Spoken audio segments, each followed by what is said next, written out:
अब ज़िम्नी मकसद में तो कामयाब हो गए, लेकिन आप अपने उस असली मकसद में फात हो चुके हैं, जिस मकसद के लिए हमें और आपको पैदा किया गया है, जिस मकसद के लिए हमें और आपको इस दुनिया में भेजा गया है। मैंने कुरान करीम की बहुत मुख्तसर सी एक आयत का टुकड़ा आपके सामने तिलावत किया है।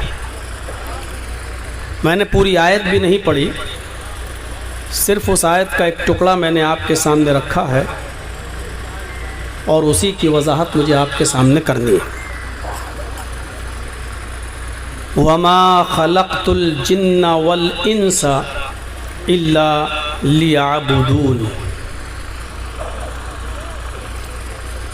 हर इंसान को इस बात पर गौर करना भी चाहिए कि इस दुनिया में हमारे आने का मकसद क्या है।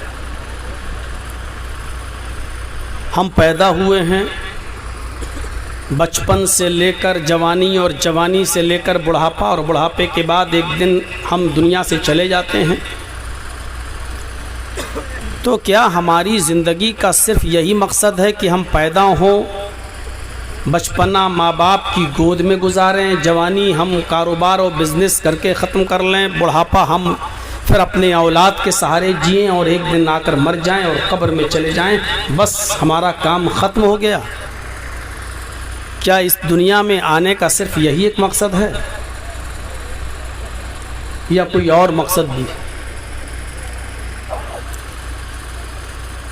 वो मकसद क्या है और वो मकसद कौन बताएगा? जाहिर है कि जिसने हमें पैदा किया है वही उस मकसद को बताएगा भी।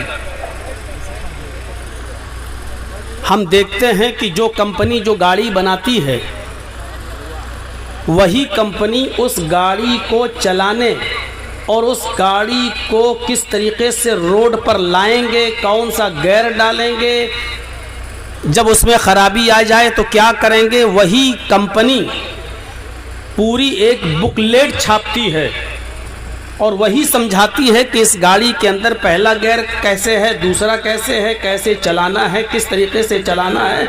क्योंकि वही कंपनी है जिसने उस गाड़ी को बनाया है, तो गाड़ी को चलाने के नियम और उसूल और ज़ाब्ते भी वही कंपनी बनाती है। तो जाहिर है कि ये दुनिया अल्लाह रब्बुल आलमीन ने बनाई है, तो इस दुनिया को कैसे चलाया जाए और हमें और आपको उसी खालिक़े कायनात ने पैदा किया है, तो वही बताएगा कि हमारे पैदा होने का मकसद क्या है और इस दुनिया को किस तरीके से चलाया जाए, उसका निज़ाम किस तरीके से चलाया जाए, ये वही बताएगा जिसने इस कायनात को बनाया है। इस कायनात के बनाने वाले ने हमारी ज़िंदगी का जो सबसे बड़ा मकसद बताया है, तख्लीक का, पैदाइश का, वो मकसद बताया, वमा खलक़तुल जिन्ना वल इंसा इल्ला लियअबुदून। और मैंने जिन्नों और इंसानों को महज सिर्फ इसलिए पैदा किया ताकि वो सिर्फ मेरी ही इबादत करें। मकसद बता दिया, वमा खलक़तुल जिन्ना वल इंसा इल्ला लियअबुदून। हमने जिन और इंसानों को इस दुनिया में इसलिए पैदा किया ताकि वो सिर्फ मेरी ही इबादत करें। असल मकसद यही है। दुनिया में कोई भी चीज आप उठाकर देखें जिसको हम बरत रहे हैं, झेल रहे हैं, इस्तेमाल कर रहे हैं, कोई भी चीज बेमकसद नहीं है। अभी आप देख रहे हैं मेरे सामने माइक लगा हुआ है और माइक में थोड़ी सी गड़बड़ी होती है, आवाज़ की कमी और बेशी में, तो कोई साहब आते हैं बार बार, कोई माइक को आगे करता है, कभी पीछे करते हैं, उसको का बैलेंस बना रहे हैं। मकसद आप समझ गए ना इस माइक का? इस माइक को बनाने वाले ने माइक इसलिए बनाया ताकि इसके जरिए दूर तक आवाज पहुंचाई जा सके, इसका साउंड अच्छा हो। अब ये माइक मेरे सामने लगा हुआ हो और उसमें आवाज ही ना आए, बिल्कुल आवाज ना दे, मेरी आवाज स्टेज पर बैठे हुए उलमा तक ना पहुंचे तो आपको यकीनन गुस्सा आएगा। और कभी कभी किसी का गुस्सा अगर आउट ऑफ कंट्रोल हो गया तो वो माइक को उठाकर फेंक भी देगा। और थोड़ी सी माइक वाले ने अगर बदतमीजी कर दी कि भाई टेक्निकल चीज है, खराब हो गई तो क्या हुआ, तो उसको थप्पड़ भी लगा देगा। 10 बातें सुनाएगा भी कि हराम का पैसा लेते हो क्या। ये सब चीजें सिर्फ इसलिए हो रही हैं क्योंकि माइक को जिस मकसद के तहत आपने लगाया है वो मकसद उससे पूरा नहीं हो रहा है, और माइक बनाने वाले ने जिस मकसद के लिए माइक बनाया है उससे वो मकसद हासिल नहीं हो रहा है। तो जब माइक से उसका मकसद हासिल ना हो तो बेकार। मोबाइल आप खरीद रहे हैं एप्पल का, 1 लाख रुपए का मोबाइल आपने खरीदा, अब उसको आप कान में लगाकर हेलो हेलो कर रहे हैं, आवाज ही नहीं जा रही है। सिग्नल भी ठीक है, बैलेंस भी है, सब कुछ उसके अंदर है, लेकिन आवाज ही नहीं जा रही है। अब आप कहेंगे कि इतना महंगा मैंने मोबाइल लिया है, जिस मकसद के तहत लिया है वो काम ही नहीं कर रहा है, आप वापस कर देंगे, पैसा वापस ले लेंगे, क्योंकि जिस मकसद के तहत आपने मोबाइल खरीदा था वो मोबाइल आपके उस मकसद को पूरा नहीं कर रहा है।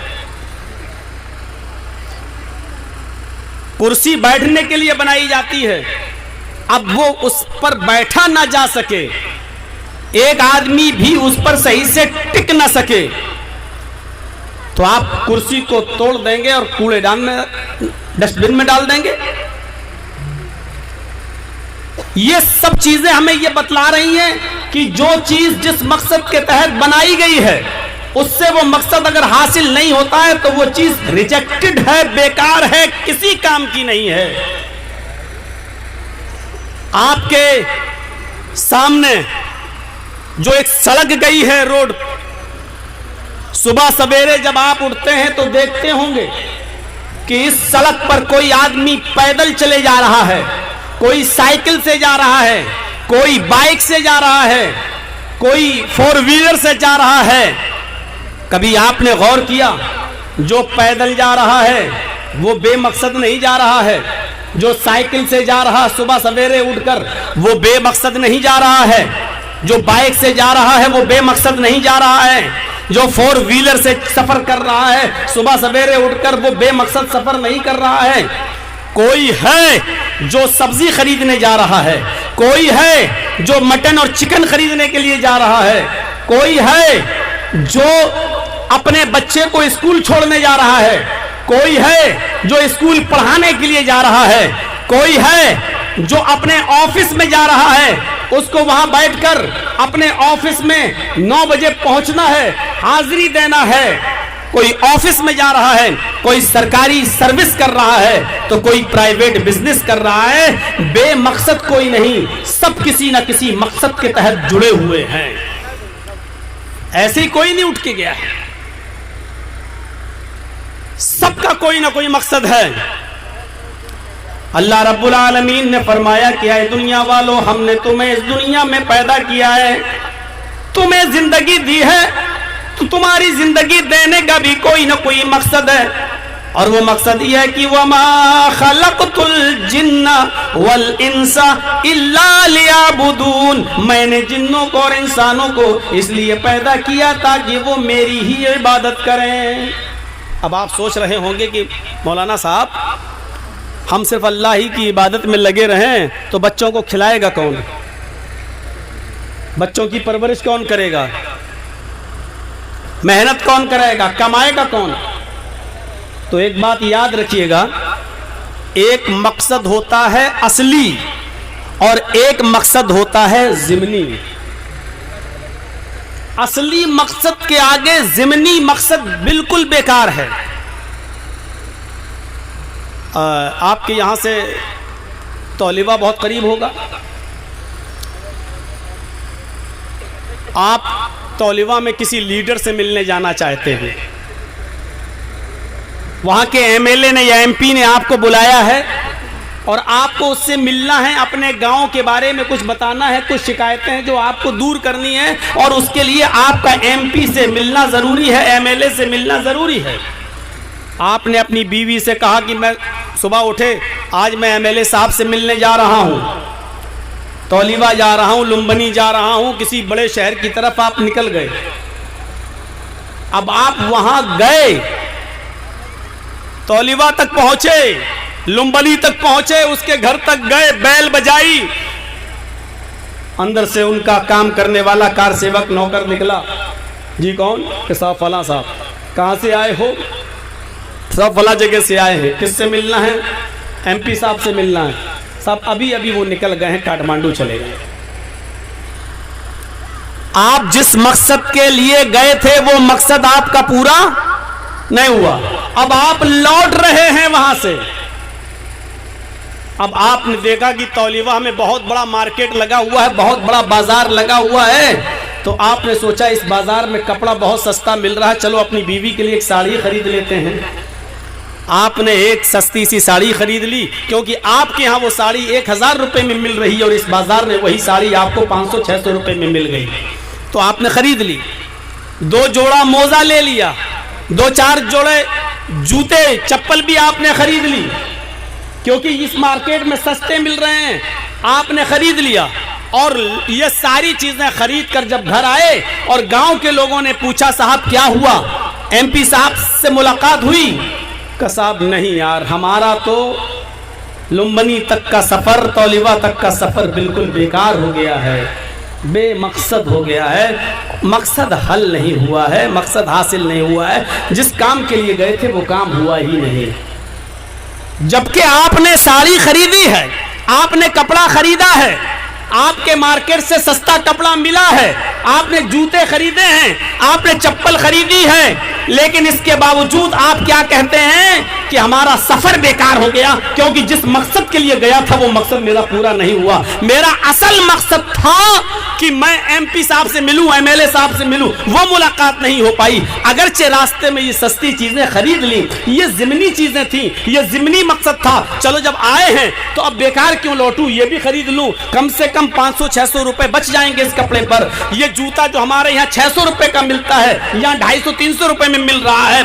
ये सारी चीजें खरीदने के बावजूद आप कहते हैं कि हमारा सफर बेकार हो गया है, हम जिस मकसद के लिए निकले थे वो मकसद में हम नाकाम हो गए। तो मेरे प्यारे साथियों, यही चीज अल्लाह रब्बुल आलमीन ने फरमाई इस कुरान की आयत में, वमा खलक़तुल जिन्ना वल इंसा इल्ला लियअबुदून, मैंने जिन्नों और इंसानों को इसलिए पैदा किया है ताकि वो मेरी ही इबादत करें। यह इबादत असली मकसद है। आपने अपने बच्चे को MBBS करा लिया, आपने अपने बच्चे को MBA करा लिया, आपने अपनी बेटी को BTech करा लिया, आपने अपने बच्चों को पढ़ा लिखा कर बहुत बड़ा आपने इंजीनियर बना दिया, आपने बहुत बड़ा महल और बहुत बड़ी बिल्डिंग बनाकर तैयार कर ली, लेकिन माफ कीजिएगा, अगर आपकी औलाद अल्लाह की इबादत से नहीं जुड़ी है और आप अल्लाह की इबादत से नहीं जुड़े हैं, तो बिल्कुल ऐसा ही है कि जैसे आपने लौटते वक्त मोजा तो खरीद लिया है, जूता तो खरीद लिया है, लेकिन जिस मकसद के तहत आप सफर कर रहे थे उस मकसद में आप कामयाब नहीं हुए।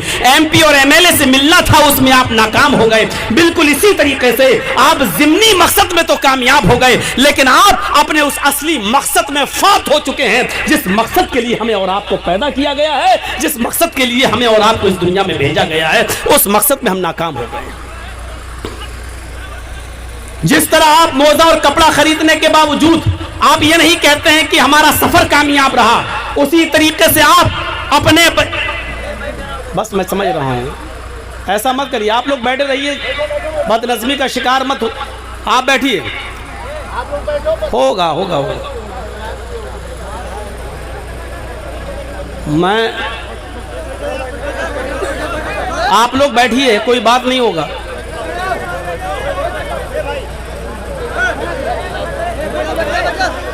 भाई आप लोग चले जाएंगे तो हम भी खत्म कर दें तकरीर, क्या करेंगे? रजाकार देख रहे हैं, ये खुराफात होना ही थी। रजाकार से गुजारिश है कि बच्चों को समझाएं और तमाम हाज़रीन से गुजारिश है, वो छोटे छोटे बच्चे, छोटे बच्चों के बातों को मत लें। आप लोग आइए, तशरीफ लाइए, प्रोग्राम हाल में तशरीफ लाइए, बच्चों की बातों को तो आप थोड़ा सा इधर तवज्जो दीजिए। तो मैंने जो अभी एक मिसाल जो आपको दी है कि आप जैसे उस सफर को बेकार कहते हैं, जैसा कि आप लौट के आ रहे हैं, सब कुछ खरीद के ला रहे हैं, फिर भी आप कहते हैं नहीं मेरा सफर बेकार हो गया, क्योंकि असली मकसद में हम कामयाब नहीं हुए, जिससे मिलना था उससे मुलाकात नहीं हुई। उसी तरीके से आप समझ लीजिएगा, हम अपने बच्चे को पढ़ा लिखा कर डॉक्टर बना लें, इंजीनियर बना लें, MBA करा लें, BTech करा लें, लेकिन अगर हम अपने बच्चों को अल्लाह की इबादत से नहीं जोड़ सके, असल मकसद से नहीं जोड़ सके, और हम खुद उससे नहीं जोड़ सके, तो हमारा ज़िम्नी मकसद तो पूरा हो गया, लेकिन असली मकसद हल नहीं हुआ।